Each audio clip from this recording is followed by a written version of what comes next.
Hello everyone, my name is Alvin. From an early age I suffered from complexes. I was terribly unsure of myself. I believed that a person is not needed by anyone if he has nothing, not even friends, not to mention a relationship with a half.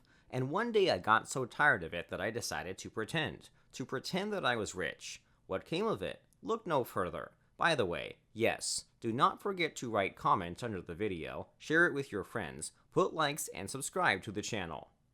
My mother, my brother Nicholas, and I lived in a poor neighborhood, and we had a tiny rented apartment. There were almost no amenities, but we crowded in, lived as best we could. My mother worked 2 jobs. My brother and I went to school. On weekends and holidays, I tried to earn extra money to help my mother a little. My father had left us a long time ago, so there was no one to count on. In the poor environment in which I grew up, my complexes also increased with each passing year. I often saw my classmates come to school in nice clothes, in cars. They can afford everything, go to cafes, have fun, and my thoughts are sometimes only about food, where to get it to feed the family and myself. I was angry at the circumstances, myself, and everyone else. I did not want such a life, as no one does not want. And then one day, I wandered into one of the houses for a part-time job.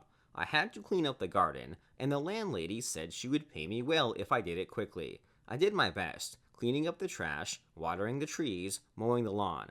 A couple of hours later, a girl came out of the mansion. She looked amazing. "Elise, have you put any cream on again?" the hostess asked. "I've got it on, Mom," she said, and lay down on a white chaise lounge in her bathing suit. She didn't even pay attention to me. She was reading a magazine. I've been admiring it for too long, standing there like a fool in dirty clothes and gloves. Elise noticed me. "Is something wrong?" she asked. I turned away and began to finish my work.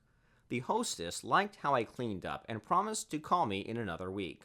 Now I've been waiting for this moment all the time. Only the next time I saw Eliza go out somewhere. There was a guy on the street. His name is Derek. This is a school philanderer and a walking purse with money. He changes girls every now and then. Like gloves, he has no idea what respect means at all. She went out to him and got into the car. I knew that she would cry bitterly for him later on.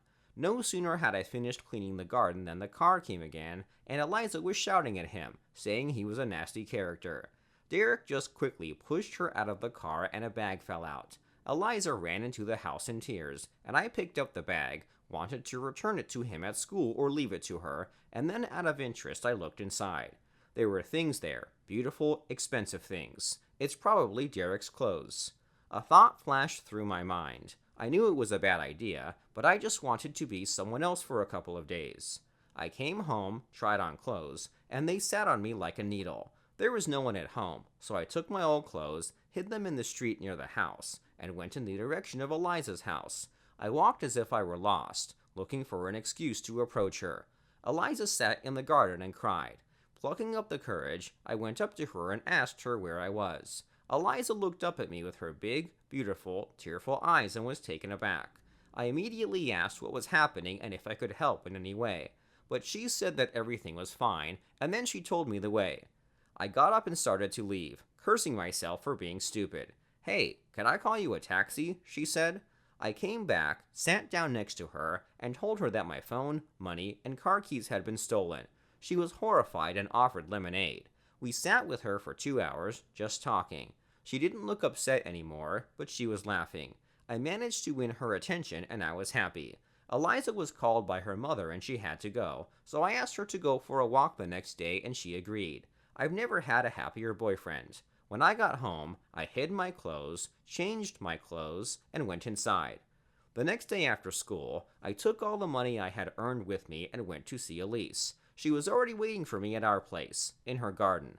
I suggested that she walk, and Eliza looked even more beautiful than she had the day before. Many things she tried for the first time. It turns out that she had never ridden a roller coaster, eaten fast food, shot at a shooting range, or drank soda before. We had a wonderful rest. I even forgot the other side of my life. When I walked her home, she thanked me, said she hadn't walked so much in years, but she liked it. We exchanged phone numbers and started seeing each other almost every day. In between, I tried to work in other places. I fell in love with her as a little boy. My little brother Nicholas noticed everything. "I saw the clothes. Hope you didn't steal it," he asked. I told him everything as it was, and made him promise not to tell anyone.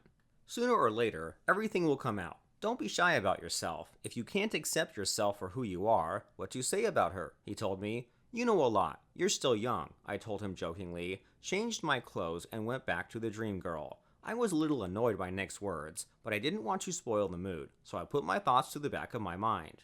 That day, Eliza spent a lot of time with me. We went for a lot of walks again, and she started asking me what I was doing, about my family. I made it up. I lied. I was ashamed and my brother's words were spinning in my head. When we got to her house, Derek's car was parked there. Hey baby, you've had enough of this. I missed you, he said. He stopped when he saw me. Hey, that's my costume, he said. I was confused. Eliza sent him away and told him she had me now. I cringed, shrank, and was silent. Derek came up to me and said, I know you. You're from my school. What's your name? You clean the gardens. I said he was wrong, but Derek went on. Where did you get my suit? He asked. I said I had it made to order. Oh yeah? So my tailor works for you? Because there is no such suit anymore, he said, and I was completely taken aback. Eliza told him to get out, and he called me a bum and a thief, too. I'll prove it to you, he said, and drove away. Na apologized for Derek, but I couldn't stay there any longer, so I said goodbye to her and went home. I was gone for 3 days, and I wasn't at school or at her place. I didn't know what to do or what to do next. Nick told me. He said he was hungry and asked me to buy some milk, so I went out to the store, bought it, and came home. Eliza and Derek were standing in the doorway. I told you, it's just a poor man in my suit, he said. Eliza cried. Is it true? Did you lie to me? She asked. I was ashamed. And what else? Would you look at me in such clothes? 7. I've been cleaning your gardens for a whole month, and you haven't even looked at me once. Eliza came up to me, slapped me, and said, So you don't know me at all. Have I said anything to you about money in all our dates? Have you ever heard of me asking for expensive places? She shouted, and I had nothing to say. She got into Derek's car and they drove away. Nick came out into the street. Don't say anything, I told him, and went home. You're a complete idiot. It seems that she really liked you, since she walked with you in silence, and did not even ask you to feed her properly, he said, so my little brother knows more about her than I do. I closed myself in, continued to work, to study. My life was gray again. I was constantly thinking about it, and I couldn't help it. So it's been 2 weeks. The landlady called me, and she asked me to work again, but I refused, and then she offered me triple pay. I couldn't give up on that, and I went there. I did my work quickly, so as not to meet Eliza. And as I was cleaning up the last of the trash, I saw Derek arrive. I got so angry, I went up to him and chased him away. He started snapping at me, and then he said that as soon as he used Eliza as he wanted, then he would get rid of her. She won't even look at you. You don't have anything, he shouted. I hit him without thinking, and then I heard her voice. Enough. We turned around, and at first she didn't say anything, and then she shooed Derek away. He said that she would regret that she had contacted a homeless man and left, and we were silent for a long time. And then she said, Would you like some lemonade? This is how our real relationship began, without lies and falsehoods. My name is Cindy. Not so long ago, I found out my mother's secret, how she makes money. I was just shocked, but I can't tell my father because it will destroy our family even more. To begin with, my father used to have a very good business. He owned a company that produced fabrics that were bought in bulk and shipped to different countries. It was a profitable business, so my mother and I never denied ourselves anything. I loved flying with my father to Milan, where my mother and I could spend hours shopping and then fly home tired and happy. You can't even imagine how great it is to go shopping like this and buy whatever you want, regardless of the price. My father never spared any money for us. I was at a private school, the best in the city, and my mother didn't work. She sat at home every day looking for some new things for the house. By the way, our house was also luxurious, with servants and personal drivers. My mother often received guests. It was her only entertainment. So, as they say, all good things come to an end. Once my mother caught my father in a lie. He was caught cheating with her friend, who came to our house too often. Then my mother went on business to her parents and was supposed to stay there for a few days, but suddenly plans changed, and she returned 2 days earlier. Already from the threshold of the house, She noticed from the expression on the servants' faces that something was happening. And when she went into her and Dad's bedroom, she saw her friend who she had talked to on the phone a couple of hours ago. My mom was beside herself with anger. She smashed her nose, and Dad got hit between the legs with all her might. That woman ran away. My parents didn't talk to each other for a long time, and then my mother, still not reconciled, decided to file for divorce. However, she did not consider one point. In a divorce, the property is usually divided in half, although in my mother's case, she did not get anything, since my father made out all the business and all the real estate and cars for third parties. For the insurance, this meant that if my mother filed for alimony, the maximum would be about $5,000 to $6,000 a month. And with this money, she would not even be able to maintain the house. She would have to give up the servants, move to a more modest house, and of course, no longer do shopping on a grand scale. Knowing my mother, she would have survived anything but the lack of the above amenities, so it was decided to pretend that nothing had happened. The relationship between my parents gradually faded. My father moved into a different bedroom, and the dinners were also separated. There was silence in the house. I don't know exactly how they felt when they were under the same roof as each other, but it really sucked to watch them get colder and colder. Some of you have probably been through this. At first, I was on the side of my mother, because she was devoted to my father. But then I heard from a friend that it does not happen that one person is guilty. Her parents were divorced a long time ago, so she had some experience in this business. She gave me some good advice, and I decided that I would implement it that day. I arrived home after school and, determined, sent messages to my parents asking them to come to dinner with me today.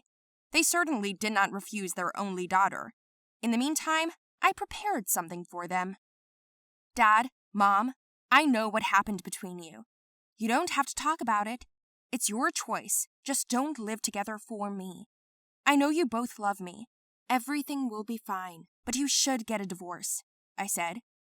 To be honest, I could hardly hold back tears when I said this, and the decision was not given just like that. At first, I denied the situation, didn't want to admit it, and then I accepted it. When my mom and dad heard this from me, they were shocked and didn't know what to do. I gave them some time to think. The decision was made.